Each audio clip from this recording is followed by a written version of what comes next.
Eu ainda lembro do cheiro daquela tarde, café passado e bolo de laranja esfriando em cima do fogão. Era o cheiro favorito dela, aquele que ela espalhava pela casa toda vez que chegava sem avisar. Minha sogra. Deixa eu começar do começo, porque essa história não começa onde você imagina. Ela começa com uma frase dita em voz baixa, quase como um elogio, numa terça-feira de julho que eu nunca vou esquecer enquanto eu viver. Meu nome é Renata. Tenho 40 anos, sou contadora e trabalho na mesma empresa há 14 anos. Comecei como assistente, passei para analista, depois para coordenadora e hoje sou gerente financeira de uma construtora de médio porte aqui em Porto Alegre. Não estou contando isso por vaidade. Estou contando porque o que aconteceu depois só faz sentido quando você entende que eu nunca precisei que ninguém pagasse as minhas contas. Nunca. Esse detalhe é a história inteira. Quando me casei com meu marido, há 6 anos, nos mudamos para um apartamento que eu já tinha, 2 quartos no bairro Petrópolis, 3º andar, com uma varanda pequena que dava para uma rua arborizada. Eu havia comprado aquele apartamento sozinha, 2 anos antes do casamento, com um financiamento que cabia no meu salário e que eu pagava religiosamente todo mês. Era meu primeiro imóvel. E quando assinei o contrato, lembro que saí do cartório e fiquei parada na calçada por 1 minuto, apenas respirando. Era meu, feito com as minhas mãos, sem ajuda de ninguém. Meu marido se mudou para lá depois do casamento. Ele trouxe as roupas, os livros, o videogame e a mãe. Não literalmente, claro, mas quase. A primeira vez que minha sogra veio visitar, depois que nos instalamos, ela passou 2 horas reorganizando o armário da cozinha. Eu estava no trabalho. Quando cheguei, encontrei as minhas panelas em prateleiras diferentes, as especiarias numa ordem que não fazia sentido para mim, e ela sentada na minha mesa tomando café como se tivesse feito um favor imenso. Agradeci. Pensei que era jeito dela de ajudar. Pensei que ia passar. Não passou. Nos meses seguintes, ela aparecia às terças e às quintas, às vezes no sábado de manhã, sempre com uma desculpa diferente. Trazer pão caseiro, devolver uma vasilha que tinha levado semanas antes. Ver se meu marido estava bem, porque o filho dela tinha uma saúde fraca desde criança, como se 38 anos de vida saudável não fossem prova suficiente do contrário. Ela tinha uma cópia da chave do apartamento. Quando perguntei para o meu marido quando ela tinha ganhado aquilo, ele disse que sempre foi assim, que a mãe dele sempre teve chave dos lugares onde ele morou, que era mais fácil para caso de emergência. Engoli. Tentei entender. O problema não era a chave. O problema era o que vinha com ela. Minha sogra tinha opiniões sobre tudo. Sobre a roupa que eu estendia na varanda, sobre o tapete que eu havia comprado numa feira de artesanato, que ela dizia parecer coisa de barraco. Sobre o jeito que eu temperava o feijão, que segundo ela ficava sem graça porque eu não colocava bacon suficiente. Uma vez eu cheguei do trabalho com dor de cabeça, deitei no sofá com uma almofada nos olhos e ela estava na sala dobrando toalhas como se aquilo fosse a casa dela. Quando me viu, disse que eu estava ficando estressada demais e que talvez eu precisasse trabalhar menos. Sorri. Peguei um copo d'água e fui pro quarto. Quando tentava conversar com meu marido, ele dizia que eu era sensível demais, que a mãe dele só queria ajudar. Que eu precisava entender que ela era assim, que sempre tinha sido assim, e que não ia mudar agora. Ele falava isso com uma paciência enorme, como se estivesse explicando algo muito óbvio para alguém que teimava em não entender. Eu entendia, sim. O que eu entendia e o que ele queria que eu entendesse eram coisas completamente diferentes. No 3º ano de casamento, engravidei. Quando a notícia chegou, minha sogra chorou de alegria. Abraçou meu marido por um longo tempo, depois me abraçou também, mais rápido, e começou imediatamente a falar sobre como ia cuidar do neto, que ia dormir lá nos primeiros meses para ajudar, que tinha experiência com bebê, que meu marido tinha sido uma criança muito difícil de noites e que ela sabia exatamente o que fazer. Eu sorri educadamente e disse que a gente ia conversar sobre os detalhes quando chegasse a hora. A hora chegou. A conversa não aconteceu do jeito que eu esperava. Minha filha nasceu numa sexta-feira de setembro, Joana. 3,2 kg, cabelo escuro, olhos que ainda não sabiam para onde olhar.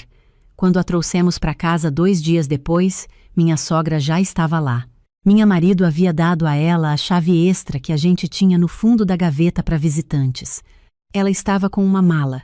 Não uma mala pequena de fim de semana. Uma mala de quem planejava ficar. Nos primeiros dias, eu estava exausta demais para reclamar de qualquer coisa. Tinha ponto cirúrgico, estava aprendendo a amamentar, dormia em intervalos de 2 horas. Minha sogra cozinhava, lavava a louça, arrumava a casa. Eu me dizia que era gratidão o que eu deveria sentir. Tentei sentir. Não conseguia, porque junto com a ajuda, vinha outra coisa. Vinha a opinião constante, que o bebê devia dormir de um jeito, que eu estava pegando ela no colo demais, que o meu leite estava fraco porque eu não estava comendo o suficiente de certos alimentos, que eu colocava roupa demais na Joana no frio ou de menos no calor, que a luz do quarto era forte demais, que o berço estava em lugar errado. Quando Joana completou 3 semanas, minha sogra entrou no quarto do bebê enquanto eu estava lá dentro amamentando e começou a reorganizar a cômoda, sem pedir, sem perguntar. Ela ia pegando as roupinhas que eu tinha dobrado e separado por tamanho e ia colocando em outra ordem. Eu fiquei olhando por uns segundos. Depois disse, com voz calma, que eu preferia deixar do jeito que estava, que eu tinha um sistema e sabia onde estava cada coisa. Ela me olhou, depois olhou para Joana e disse com um sorriso leve: "O importante é o bebê estar bem, não é, Renata?" E continuou dobrando. Meu marido dormia no quarto, tinha virado do lado. A mala da minha sogra ficou por 22 dias. Quando ela foi embora, o apartamento estava reorganizado do jeito dela. As roupas do bebê, a despensa, os panos de prato, até as plantas da varanda que ela tinha movido porque dizia que recebiam sol demais.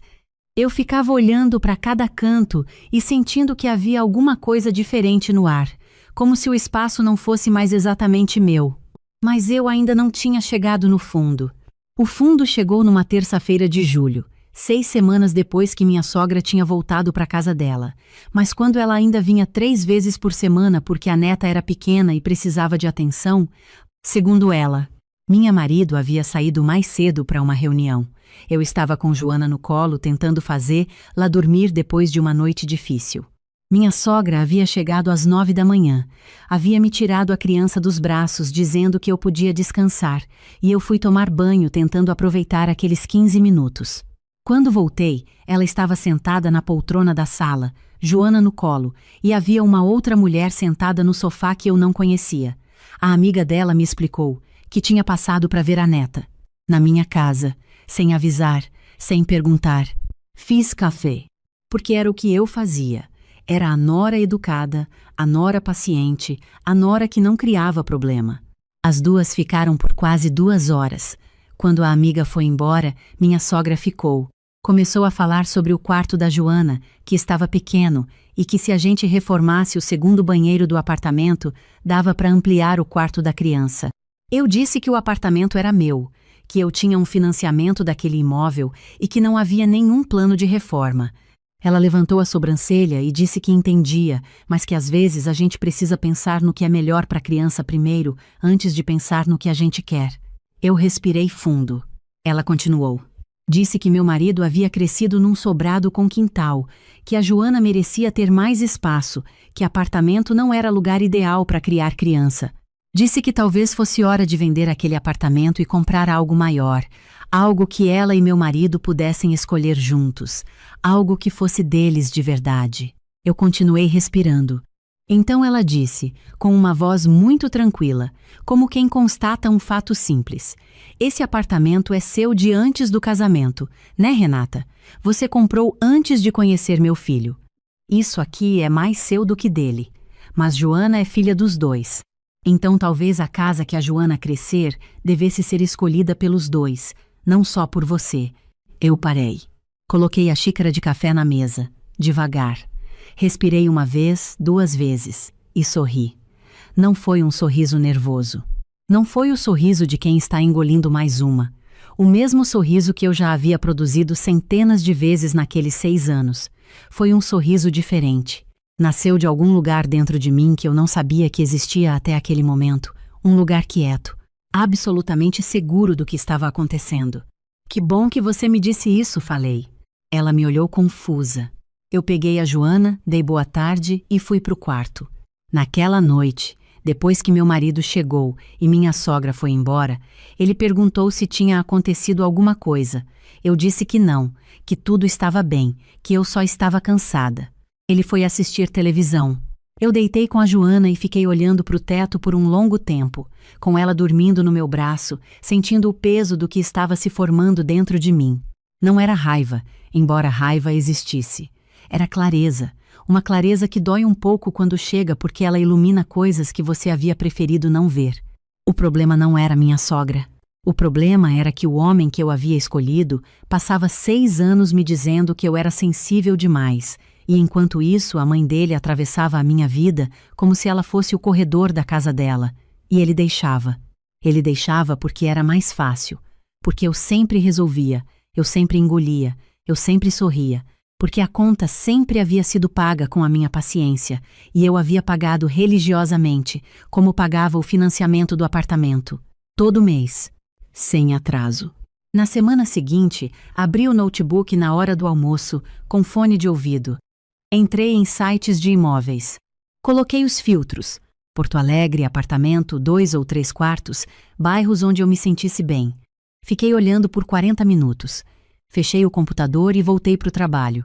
Na semana depois, abri de novo. Dessa vez calculei.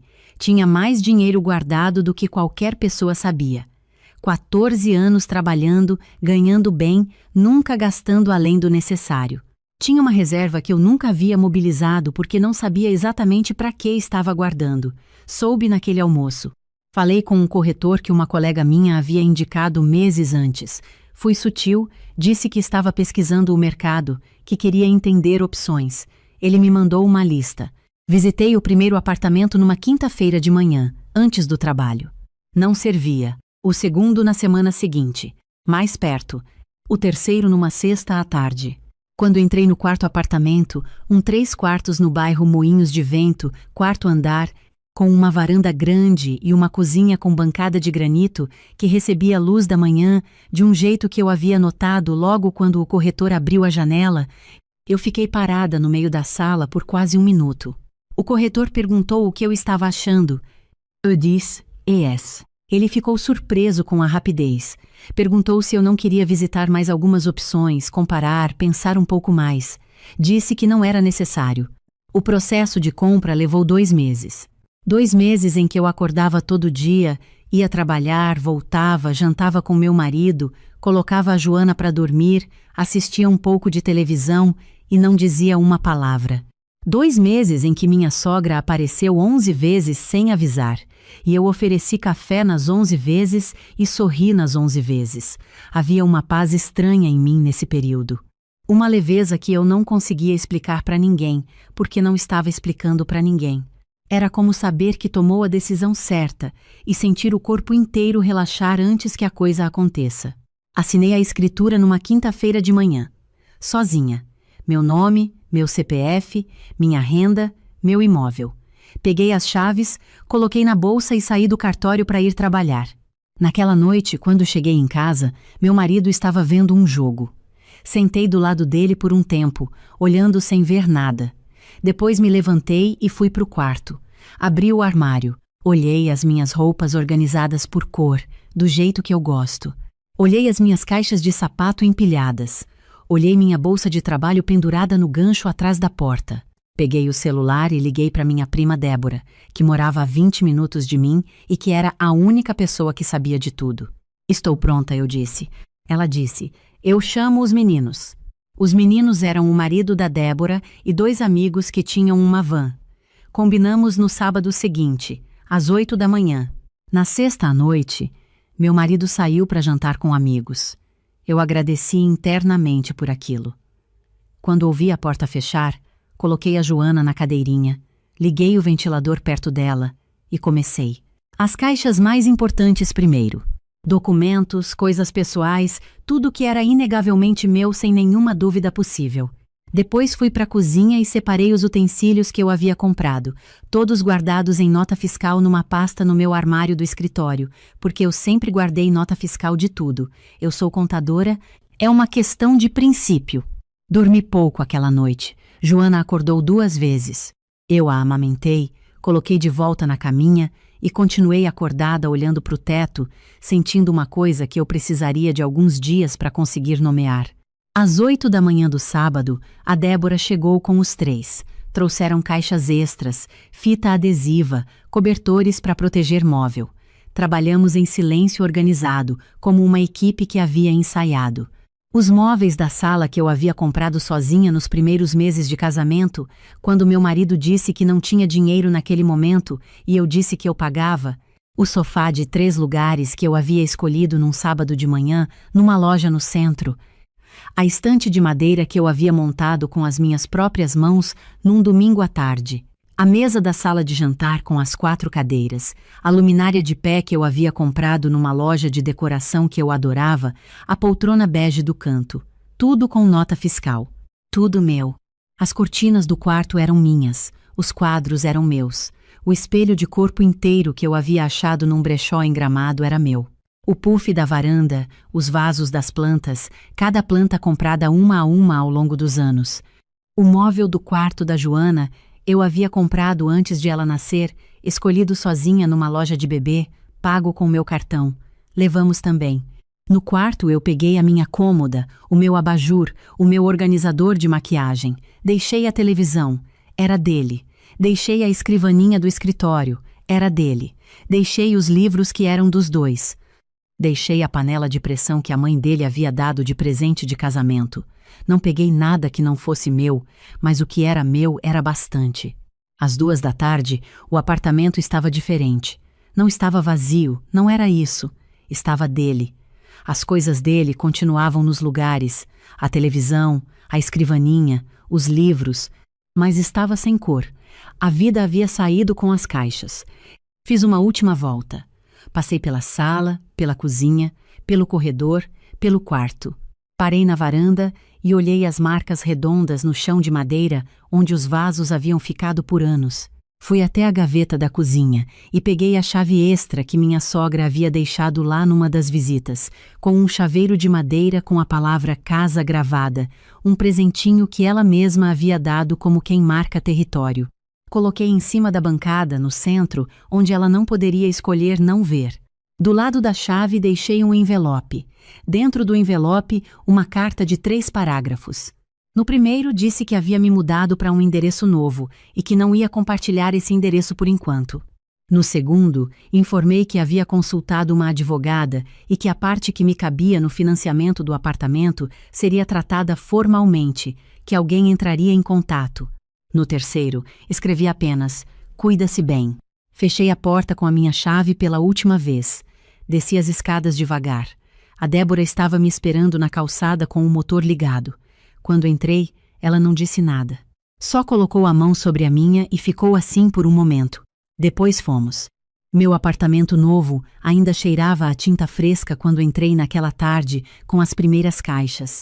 A luz do fim de tarde entrava pela janela da cozinha de um jeito que eu havia reparado na visita, uma luz dourada que me fez pensar em coisas boas. Passei o fim de semana desempacotando sozinha, no meu ritmo, colocando cada coisa no lugar que eu escolhi, sem precisar consultar ninguém, sem precisar negociar, sem precisar explicar por que eu preferia o quadro na parede da esquerda e não da direita. A Joana dormia no mostruário que eu havia montado no quarto dela, num berço que agora ficava exatamente onde eu queria que ficasse, com a luz noturna no ponto que me parecia certo. Na noite do domingo fiz uma sopa. Comi sentada no meu banco novo da cozinha, olhando pela janela que dava para o jardim do prédio, com uma música baixa tocando no celular. Não chorei. Não senti aquela tristeza que eu havia imaginado que sentiria. Senti outra coisa. Uma coisa que eu precisei de alguns dias para conseguir nomear direito. Era leveza. Era aquela sensação, quando você tira um peso que estava tão acostumada a carregar que nem percebia mais o quanto pesava, e de repente os ombros ficam livres e você esquece como era isso. Meu marido tentou me ligar 12 vezes no sábado à tarde. Não atendi. Na segunda de manhã, ele mandou uma mensagem dizendo que quando chegou em casa encontrou tudo diferente, que estava tentando entender o que havia acontecido, que a gente precisava conversar. Li a mensagem. Guardei o celular e fui buscar a Joana na caminha. No domingo à tarde, ele apareceu na portaria do meu prédio. Não sei como descobriu o endereço. Provavelmente minha sogra havia ligado para algum familiar ou amigo em comum. Não desci. Mandei mensagem dizendo que não estava em condições de conversar naquele momento e que quando eu estivesse, eu entraria em contato. Ele respondeu dizendo que precisava ver a Joana. Respondi que a Joana estava bem, que ele saberia da filha, mas que aquele momento não era o momento. Na segunda de manhã, liguei para a advogada que eu havia contratado semanas antes. Ela já tinha tudo preparado. Minha parte no financiamento do apartamento seria compensada num acordo formal, com os valores devidamente calculados. Não foi uma briga, não foi uma guerra, foi uma conta. Eu sou contadora, sei fazer contas. Nos meses seguintes, continuei trabalhando, continuei vivendo, continuei construindo aquele espaço que era meu.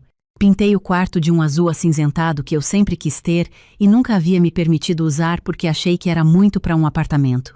Na casa ficou perfeito. Comprei uma mesa pequena de jardim e coloquei na varanda com 2 cadeiras e um vaso de manjericão que a Débora me deu de presente de inauguração.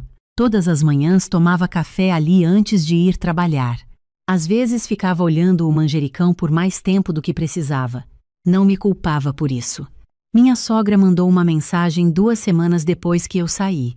Uma mensagem longa, do tipo que ocupa 3 telas. Falava de respeito e gratidão, e de o quanto ela havia tentado me receber como filha, de o quanto havia feito pela nossa família, de o quanto eu estava magoando o filho dela. Não respondi. Não porque eu estava com raiva, mas porque eu havia aprendido, finalmente, que algumas conversas não levam a lugar nenhum, e reconhecer isso a tempo é um ato de respeito por si mesma. Meu marido, com o tempo, foi deixando de tentar me convencer a voltar. As conversas foram ficando mais práticas, mais sobre o acordo e menos sobre o casamento. Eu não senti isso como uma perda. Senti como a realidade sendo honesta, finalmente. Tem uma coisa que eu aprendi nesse processo toda e que eu quero dizer porque eu acho que é a parte mais importante de tudo que eu te contei. Não foi sobre vingança. Eu sei que de fora parece que foi. Parece que eu me vinguei, que eu saí em silêncio com os meus móveis e deixei as paredes vazias como resposta a tudo que havia sido dito e feito. E talvez haja um pouco disso aí, eu sou humana. A cena da chave de madeira com a palavra casa, sozinha em cima da bancada, me deu uma satisfação que eu não vou fingir que não existe. Existe. Mas o que motivou tudo não foi raiva, foi clareza.